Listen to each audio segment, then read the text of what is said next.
You're not just tired because you didn't sleep. You're tired because you've been emotionally multitasking all day. Not only all day, but all week, all month, all year since your parenting journey began. Managing the energy, regulating yourself, and holding space for everyone while quietly suppressing your own needs. This isn't just parenting, it's emotional leadership, and no one has trained us for this, but it's also us stepping into that leadership role for our family. In this video, I'm going to break down exactly what emotional labor is in parenting and give you a few small but powerful shifts that you can start using today to lighten that invisible load. I'm Julie Cornish. I am the founder of The Rewired Parent, a place where we transform our parenting from the inside out. And before we get started, I want to just acknowledge the parents who feel like they're failing. I want to bring it up because it was a personal difficulty for me and sometimes still is around parenting content. I would come up when reading parenting books or watching things on YouTube where I would just have to turn them off because it would really bring up a lot of shame and guilt for me because I felt like I wasn't doing it right or I wasn't doing enough. So if you're a parent who feels like you're failing or you're not getting it right, you've tried everything, you have tried to stay calm and you're attempting to be the steady one, but you feel like more often than not, you're missing the mark rather than making the mark.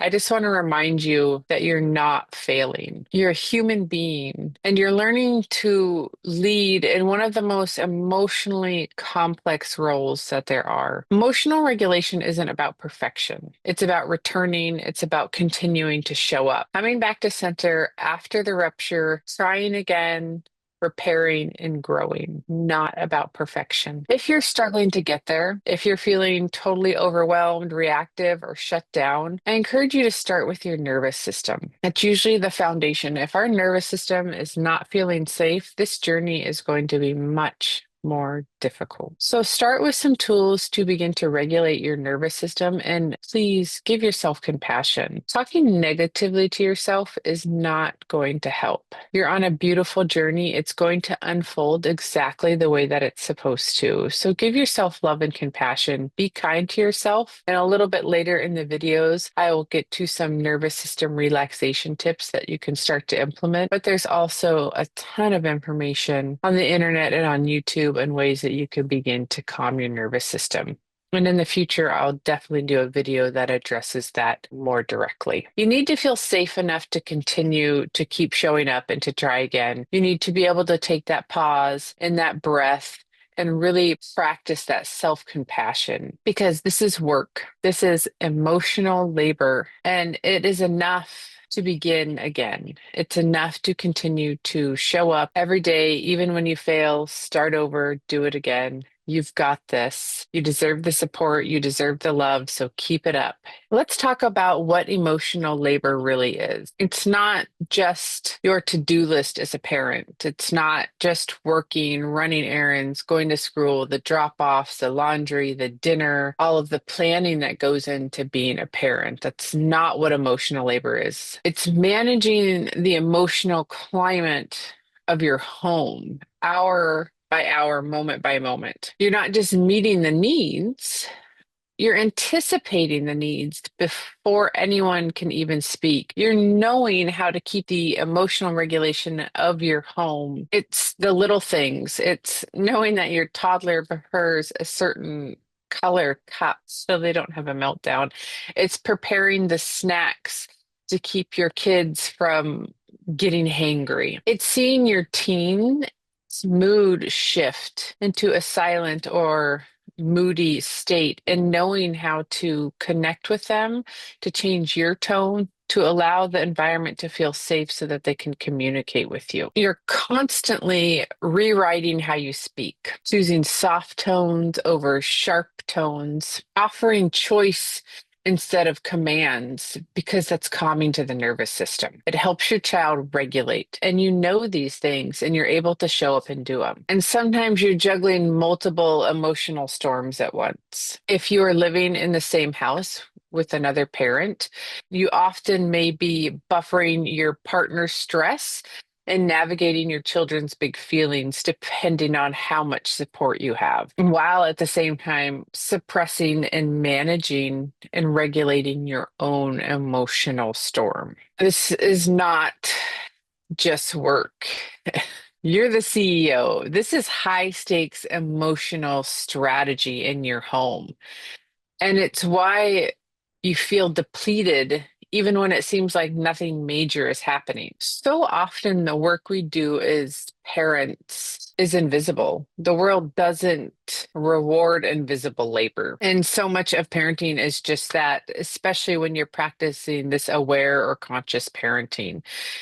The efforts that you're putting forth are often unseen, they're not really measurable, and they're not acknowledged. Parenting can sometimes feel incredibly thankless, and that's difficult. You're not given credit for staying calm when your child is having a meltdown or your teen is yelling at you. You don't get praise for regulating your nervous system before you respond. You don't get rewarded for the effort of your research that you're doing to find more strategies to manage the emotional ecosystem of your home. And oftentimes, because you make it look easy, because you're not falling apart, it doesn't get noticed. Nobody sees the emotional labor and effort that you're putting forth.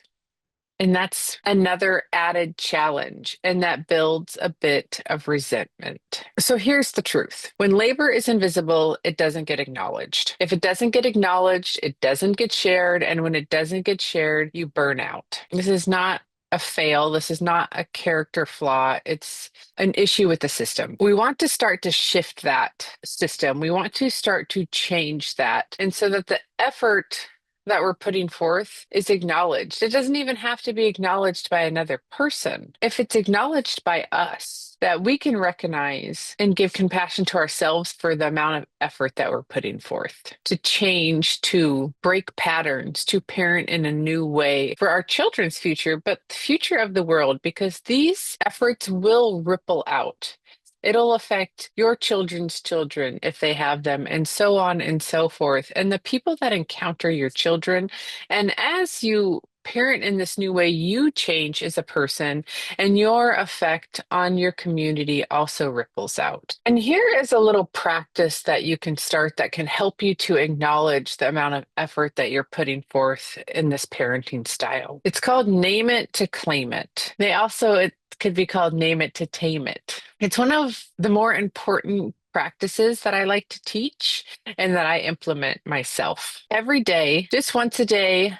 You can do it more than that if you want, but if you're busy and you have a lot going on, start with once a day. If you feel motivated, you could do once in the morning and once in the evening, however it works for you. But if you're feeling overwhelmed, just start with once a day. And what we're going to be doing is we're going to be acknowledging one invisible emotional task that you've carried or are carrying. And this isn't your to-do list. This is your emotional load. And this works. You can either say it out loud or you can write it down. I prefer to write it down because you get that double benefit, or go for the triple, the trifecta, write it down, say it out loud. Yeah, I guess that's only two things. It's not a trifecta. And we're going to name it with validating, compassionate language. That's how it's going to bring up the benefits for you. Some examples would be, I stayed calm while my child melted down, and that was work. I rewrote my response mid-sentence to my teenager to prevent them from shutting down, and that took skill. I carried the emotional load of my entire household today, and I still showed up with patience, and that is true leadership. So here's why this matters. Your brain needs to register that you spent energy. You need to acknowledge that that energy was spent. And when you validate it, you, in a way, release the pressure valve. You're less likely to end up with resentment for your partner, to your child, or even to yourself, wondering why this is so difficult or why it feels like you're failing. And you're also, when you're validating yourself and you're giving yourself compassion, you're much more likely to ask for help. You're much more likely to set limits, and you're more likely to honor the fact that you deserve rest. And to make this easier, I did include in the description a little free printout that you can do, like a simple daily log, so that you can print it out, keep it on your counter, and then you can jot it down a little bit easier, or you can put it on your phone and fill it out that way. And just to make it even more simple to start this new task, to kind of begin to acknowledge all of the efforts that you're doing and curb any resentment that could be coming up around it. So here's the reframe. You're not weak or failing for feeling overwhelmed. You're strong, and you're a leader for carrying what's unseen, for carrying what is not being acknowledged, for choosing connection over control, and for loving and showing up even though you're exhausted. And it's not just burnout, it's emotional overfunctioning. It's your nervous system waving a flag. And it's important that we listen to that, because if we don't listen to it, if we continue to let it build up, we end up with other health problems, both mental and physical. All of those held emotions will manifest in a physical illness, or just not feeling well in your physical body or in your mental health. Because when we feel resentment, we often will create a story in our head, and it's not an uplifting, empowering story. It will often be more of a victim based or a hurt story, and that can be damaging to our physical and mental health. So when you see these flags waving, this emotional overfunctioning, this is when we need to step in, begin to calm our body down. We can do that with the worksheet, and we can also do that with a few little practices. Here are some of my favorite practices. The first one is really simple. They're all really simple, but this is just a hand on the heart, a hand on the belly, and just breathing. You can do it for as little as 30 seconds. It can be that box breathing where you're breathing in for 4 seconds, holding for 4 seconds, breathing out for 4 seconds, holding for 4 seconds, and just do that cycle 3 times. That's going to begin to calm your nervous system. Massaging your neck, massaging here along the sides of your neck where the vagal nerve runs, will also calm your nervous system. Something as simple as running your hands under cold water or splashing cold water on your face. My favorite, and the one I do most often, I've probably mentioned it in other videos, is my feet flat on the floor and my hands on the counter. And I just breathe into my heart. And that is hugely calming for me. It quiets my mind. It brings my attention into the heart. Another one that I learned recently is that they call it the seat of the mind, is right behind the eyes, midbrain. If you can imagine that going back and up, you're able to also quiet your mind and connect more deeply with what you're saying, what someone else is saying, and the surroundings. So that's another little practice. So again, all of these can be done in under a minute. And it's not an indulgence. It's not you wasting time. This is time well spent. It's time contributing to your nervous system, which is your foundation. If your foundation isn't stable and steady, the rest of it isn't either. So take care with your nervous system and send it compassion and love, tend to it, and you will receive numerous benefits. You'll begin to notice them right away. And just a reminder, you don't have to earn rest. You just have to notice when you need it. So if you're feeling exhausted physically, mentally, emotionally, let that be the flag. Take one of those practices, and we'll let that be the new standard.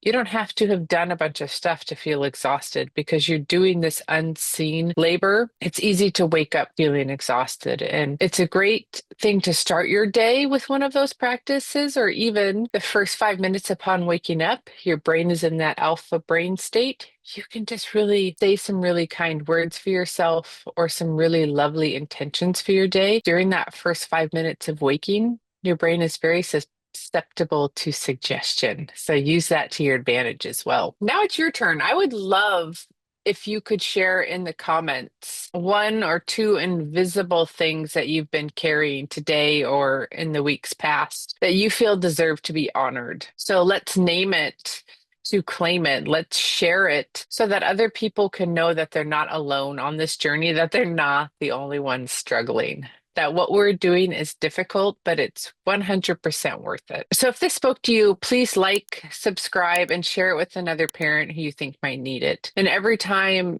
that someone subscribes to my video, it helps me continue to share this information and support overwhelmed, overstimulated, and overworked parents. And if you're looking for tools to go even deeper, I do have in the description the Rewired Parent Workbook. It has a ton of valuable resources in there that can help you to regulate. It has a good layout to help you with a really nice apology for children when you do get overstimulated or the relationship ruptures. And I just want to thank you so much for being here. Thank you for showing up. And I want to remind you that your healing matters, your growth matters, and you matter deeply. And the work you're doing today is going to carry on for years and years to come and have a ripple effect throughout this world. So keep showing up because you're not perfect and you're not trying to be perfect. You're trying to be present because you deserve it and your children deserve it. And I look forward to seeing you next time. Thanks so much.